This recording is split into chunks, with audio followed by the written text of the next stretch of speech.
आप सभी को नमस्कार। आज का यह वीडियो अंतर्राष्ट्रीय न्यायालय से संबंधित प्रश्नों पर चर्चा करने के लिए बनाया गया है। इस वीडियो में 25 प्रश्न हैं जो अंतर्राष्ट्रीय न्यायालय से संबंधित हैं। अंतर्राष्ट्रीय न्यायालय से संबंधित वीडियो की यह पहली श्रृंखला है। इससे संबंधित और भी प्रश्न बनाए जाएंगे। इसमें सिर्फ हमने 25 प्रश्नों का विश्लेषण किया है। चलिए शुरू करते हैं। पहला प्रश्न है, अंतर्राष्ट्रीय न्यायालय की स्थापना कब हुई? इसका उत्तर है 1946 में। 1946 में अंतर्राष्ट्रीय न्यायालय की स्थापना हुई थी, जिसका मुख्यालय हेग में स्थित है। अंतर्राष्ट्रीय न्यायालय। दूसरा प्रश्न है, अंतर्राष्ट्रीय न्यायालय के बारे में जो नीचे विकल्प दिए गए हैं उसमें से कौन सा सही है? अंतर्राष्ट्रीय न्यायालय संयुक्त राष्ट्र का विशिष्ट अंग है, संयुक्त राष्ट्र का प्रमुख अंग है, संयुक्त राष्ट्र की प्रशासकीय इकाई है, या डी ऑप्शन है कि उपरोक्त में से कोई नहीं। यह संयुक्त राष्ट्र का प्रमुख अंग है। बी आंसर इसका सही है, क्योंकि संयुक्त राष्ट्र के 6 प्रमुख अंगों में से यह भी एक है। अंतर्राष्ट्रीय न्यायालय का स्रोत क्या है, या प्रथम स्रोत क्या है? प्रथम स्रोत में, अंतर्राष्ट्रीय न्यायालय के प्रथम स्रोत में अभिसमय आता है, कन्वेंशन। इसका प्राथमिक स्रोत, प्रथम स्रोत जो वर्णित है अनुच्छेद 38(1) क में प्रथम स्रोत के रूप में अंतर्राष्ट्रीय अभिसमय का उल्लेख किया गया है, जबकि प्रथा अनुच्छेद 38(1) ख में और भाष्यकारों के मत एवं न्यायिक निर्णय अनुच्छेद 38(1) घ में वर्णित हैं। अगला प्रश्न है, अंतर्राष्ट्रीय न्यायालय के न्यायाधीशों का निर्वाचन कितने वर्षों के लिए किया जाता है? इस प्रश्न का उत्तर है 9 वर्षों के लिए किया जाता है। अंतर्राष्ट्रीय न्यायालय के न्यायाधीशों का निर्वाचन 9 वर्ष के लिए किया जाता है। अब आप अगले प्रश्न पर आएँ। प्रश्न संख्या 5 पर, निम्नलिखित में से कौन सा अंतर्राष्ट्रीय न्यायालय के न्यायाधीशों का निर्वाचन करता है? ये प्रश्न बहुत ही अच्छा है, तो आइए इसको देखिए।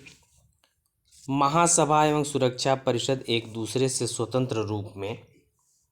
इस प्रश्न का आंसर सी है कि महासभा एवं सुरक्षा परिषद एक दूसरे से स्वतंत्र रूप में अंतर्राष्ट्रीय न्यायालय के न्यायाधीशों का निर्वाचन करती हैं। अगला प्रश्न उसी से संबंधित है, अंतर्राष्ट्रीय न्यायालय के न्यायाधीश की नियुक्ति किसके द्वारा की जाती है? तो अंतर्राष्ट्रीय न्यायालय के न्यायाधीशों की नियुक्ति महासभा और सुरक्षा परिषद दोनों के द्वारा की जाती है। इसका आंसर डी होगा। अगला प्रश्न है कि न्याय का अंतर्राष्ट्रीय न्यायालय निम्नलिखित में से गठित होता है। यह प्रश्न ये पूछ रहा है कि कितने न्यायाधीश होते हैं। इस प्रश्न का निहितार्थ यही है कि अंतर्राष्ट्रीय न्यायालय में कितने न्यायाधीश होते हैं। उस प्रश्न को थोड़ा सा घुमा करके इन्होंने पूछा है, तो इस प्रश्न को देखिए। अध्यक्ष और उपाध्यक्ष के अधीन नियुक्त 15 न्यायाधीश, अध्यक्ष व उपाध्यक्ष और एक सेक्रेटरी के अधीन मनोनीत 10 न्यायाधीश, कोर्ट के सदस्यों द्वारा निर्वाचित अध्यक्ष व उपाध्यक्ष के अधीन 15 न्यायाधीश, कोर्ट के सदस्यों द्वारा मनोनीत 15 न्यायाधीश। इस प्रश्न का उत्तर है कि कोर्ट के सदस्यों द्वारा निर्वाचित अध्यक्ष व उपाध्यक्ष के अधीन 15 न्यायाधीश। इस प्रश्न का उत्तर है सी, कोर्ट के सदस्यों द्वारा निर्वाचित अध्यक्ष व उपाध्यक्ष के अधीन 15 न्यायाधीश।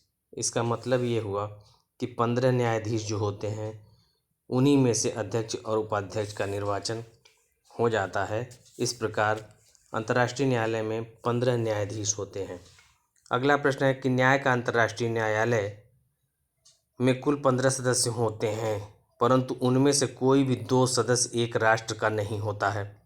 यह उपबंध न्याय के अंतर्राष्ट्रीय न्यायालय की संविधि में कहाँ वर्णित है, किस अनुच्छेद में वर्णित है?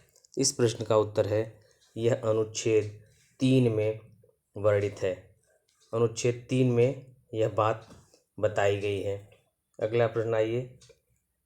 अंतर्राष्ट्रीय न्यायालय के तदर्थ न्यायाधीशों के रूप में चुने गए व्यक्तियों को उन शर्तों को पूरा करना आवश्यक है जो अंतर्राष्ट्रीय न्यायालय की संविधि के निम्न अनुच्छेदों द्वारा अपेक्षित है। इस प्रश्न का उत्तर है ए 2, 17, 2, 20 एवं 24। ये रटने वाली चीज़ है, आप इसको रट लें। अगला प्रश्न है प्रश्न नंबर 10 कि अंतर्राष्ट्रीय न्यायालय के न्यायाधीशों का कार्यकाल कितने वर्ष का होता है? तो अंतर्राष्ट्रीय न्यायालय के न्यायाधीशों का कार्यकाल होता है 9 वर्ष। सी ऑप्शन सही होगा। अंतर्राष्ट्रीय न्यायालय के 1/3 सदस्य कितने वर्ष में सेवानिवृत्त होते हैं? ये हर तीसरे साल 1/3 सदस्य सेवानिवृत्त हो जाते हैं। कोरम क्या है? अंतर्राष्ट्रीय न्यायालय की गणपूर्ति कितने न्यायाधीशों से होती है? तो वो 9 न्यायाधीशों से होती है। अगला प्रश्न है कि सही उत्तर आपको बताना है। सही उत्तर आपको बताना है कि अंतर्राष्ट्रीय विधि के स्रोत का प्रामाणिक विवरण कहाँ मिलता है? अंतर्राष्ट्रीय विधि के स्रोत का प्रामाणिक विवरण कहाँ मिलता है? इस प्रश्न को आप सी अंतर्राष्ट्रीय न्यायालय के स्टैट्यूट के अनुच्छेद 38 में, जो अंतर्राष्ट्रीय न्यायालय की जो संविधि है उसके अनुच्छेद 38 में अंतर्राष्ट्रीय विधि के स्रोत के प्रामाणिक विवरण वर्णित हैं। आइए अगला प्रश्न देखते हैं। 14वां प्रश्न है कि अंतर्राष्ट्रीय न्यायालय की प्रथम महिला न्यायाधीश कौन थी?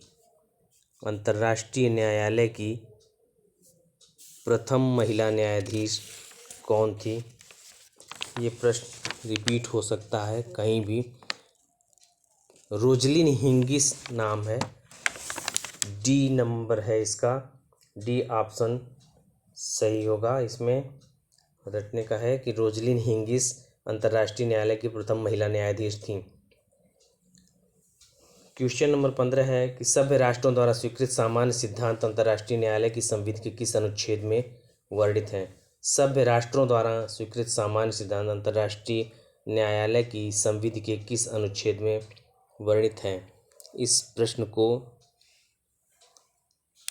आप देखिए किस में वर्णित है। अनुच्छेद 38(1) में है कि अनुच्छेद 38(1)(c) में है या अनुच्छेद 38(2)(c) में है या किसी में भी नहीं है।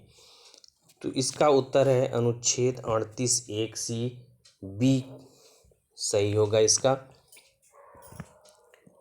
बी ऑप्शन इसका सही है।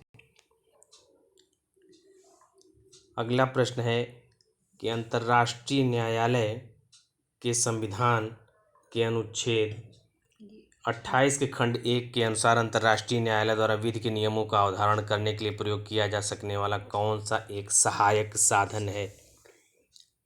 विभिन्न राष्ट्रों के अति उच्च अर्हता प्राप्त विधिवेत्ताओं की उक्तियाँ। इसमें ये बी नंबर सही हो जाएगा। B number option. अगला प्रश्न आप देखिए। अंतर्राष्ट्रीय न्यायालय के स्टैट्यूट के अनुच्छेद 36 के पैरा 2 में वैकल्पिक खंड का संबंध किससे है? ये अनिवार्य क्षेत्राधिकार से है। बी ऑप्शन इसका सही होगा। 18वां प्रश्न है कि अंतर्राष्ट्रीय न्यायालय की संविधि का कौन सा अनुच्छेद विधि के स्रोतों का वर्णन करता है? तो ये प्रश्न शायद रिपीटेड प्रश्न है, लेकिन फिर भी आप इस प्रश्न को देख लीजिए। अनुच्छेद 38(1) और 2, अनुच्छेद 38(1) और 2 ये दोनों विधि के स्रोतों का वर्णन करते हैं। अगला प्रश्न है अंतर्राष्ट्रीय न्यायालय की संविधि के द्वारा अंतर्राष्ट्रीय प्रथा को अंतर्राष्ट्रीय विधि के स्रोत के रूप में मान्यता दी गई। अंतर्राष्ट्रीय न्यायालय की संविधि के द्वारा अंतर्राष्ट्रीय प्रथा को विधि के स्रोत के रूप में मान्यता दी गई है किस अनुच्छेद में? अनुच्छेद 38 में दी गई है। अनुच्छेद 38 में दी गई है। अब आइए अगले प्रश्न पर चलते हैं। अंतर्राष्ट्रीय न्यायालय की संविधि का कौन सा अनुच्छेद अंतर्राष्ट्रीय विधि के स्रोतों का वर्णन करता है? अंतर्राष्ट्रीय न्यायालय की संविधि का कौन सा अनुच्छेद अंतर्राष्ट्रीय विधि के स्रोतों का वर्णन करता है? यह प्रश्न भी रिपीटेड है। ये सी इसका ऑप्शन सही होगा। आइए अगले प्रश्न पर। कौन सा सत्य है? 4 विकल्प दिए हुए हैं, इसमें से आपको सत्य विकल्प का चयन करना है। इसमें है कि संयुक्त राष्ट्र की महासभा के संकल्प अंतर्राष्ट्रीय वृद्धि के एक स्रोत हैं। नहीं, ये गलत है। महासभा के संकल्प संस्तुतियों से अधिक नहीं हैं तथा उनको अंतर्राष्ट्रीय विधि का स्रोत नहीं कहा जा सकता। महासभा के संकल्प संस्तुतियों से अधिक नहीं तथा उनको अंतर्राष्ट्रीय विधि का स्रोत नहीं कहा जा सकता। सुरक्षा परिषद के संकल्प अंतर्राष्ट्रीय विधि के स्रोत हैं, ये भी गलत है। इसका बेस्ट आंसर होगा उपरोक्त में से कोई नहीं, क्योंकि अनुच्छेद 38 में जो वर्णित हैं स्रोत के रूप में, उनमें से कोई वर्णित नहीं है। अगला प्रश्न है, निम्नलिखित में कौन सा अंतर्राष्ट्रीय न्यायालय की संविधि में शामिल नहीं है? तो इसमें आप देखिए कि सभ्य राज्यों द्वारा मान्यता प्राप्त विधि के सामान्य सिद्धांत शामिल हैं, न्यायिक निर्णय भी शामिल हैं, लेकिन पूर्व निर्णय शामिल नहीं है। यह प्रश्न थोड़ा कंफ्यूजिंग है, लेकिन ध्यान रखने वाला प्रश्न है, क्योंकि पूर्व निर्णय और न्यायिक निर्णय में आपको कन्फ्यूजन हो सकता है, इसलिए कंफ्यूज होने की ज़रूरत नहीं है। पूर्व निर्णय पता नहीं कब के पूर्व निर्णय हो सकते हैं, लेकिन एक जुडिशियल जो जजमेंट हैं वो न्यायालय की संविधि के में स्रोत के रूप में शामिल हैं, लेकिन पूर्व निर्णय को शामिल नहीं किया गया है। अंतर्राष्ट्रीय न्यायालय में यह प्रश्न भी रिपीट किया गया है। अंतर्राष्ट्रीय न्यायालय में अध्यक्ष, उपाध्यक्ष और 13 अन्य सदस्य होते हैं। कुल मिलाकर के 15 सदस्य होते हैं। इस प्रश्न का ऊपर रिपीटेड है, तो इसलिए प्रश्न का स्पष्टीकरण पहले ही किया जा चुका है। अंतर्राष्ट्रीय न्यायालय का मुख्यालय कहाँ है? अंतर्राष्ट्रीय बहुत ही पूछा जाता है यह प्रश्न, तो इसलिए आप लोग दिमाग में इसको बैठा लें कि द हेग में है अंतर्राष्ट्रीय न्यायालय का मुख्यालय। और अगला प्रश्न है कि अंतर्राष्ट्रीय न्यायालय के न्यायाधीश को पदच्युत किया जा सकता है। अंतर्राष्ट्रीय न्यायालय के न्यायाधीश को कौन पदच्युत कर सकता है? यह प्रश्न भी अच्छा है, क्योंकि नियुक्ति के बारे में तो जाना ही जा चुका है, लेकिन सुरक्षा परिषद कर सकती है। सुरक्षा परिषद की सिफारिश पर महासभा करती है, या न्यायालय के अन्य न्यायाधीशों की सर्वसम्मत राय से होता है, या महासभा के सर्वसम्मत निर्णय से होता है। तो इसमें प्रश्न में न्यायालय के अन्य न्यायाधीशों की सर्वसम्मति से किसी न्यायाधीश को पदच्युत किया जा सकता है। अंतर्राष्ट्रीय न्यायालय की संविधि के अनुच्छेद 18 के अनुसार जब कोई सदस्य अपेक्षित शर्तें पूरी नहीं करता तो न्यायालय के अन्य न्यायाधीशों की सर्वसम्मत राय से उसे पदच्युत किया जा सकता है। आज के लिए मित्रों इतना ही। अगले वीडियो का इंतज़ार कीजिए, उसमें भी 25 प्रश्न करते हुए हम आगे भी अंतर्राष्ट्रीय संगठन से संबंधित जो न्यायाधीश HJS परीक्षा में या सिविल जज की परीक्षा में पूछे जाने वाले प्रश्न हैं, उन पर चर्चा हम लोग करेंगे, जो अन्य विधि के विद्यार्थी हैं उन सब के लिए उतना ही उपयोगी है जितना कॉम्पिटिटर्स के लिए।